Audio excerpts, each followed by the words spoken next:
Hello, in this video I will show you how to install ChatGPT widget on Lenovo Tab E10.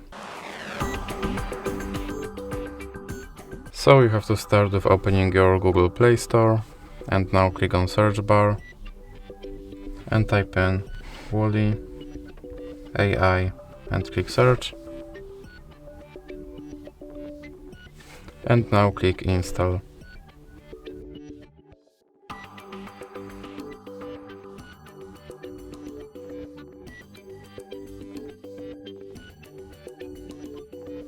Now you can click open.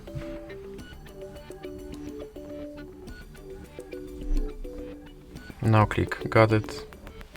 And you can click this button to skip introduction. And now click open permissions. And you have to click here to allow this app to display over other apps. And then click back. And now you can click start. And as you can see here, there is your ChatGPT widget, and you can open him and tell him to do something.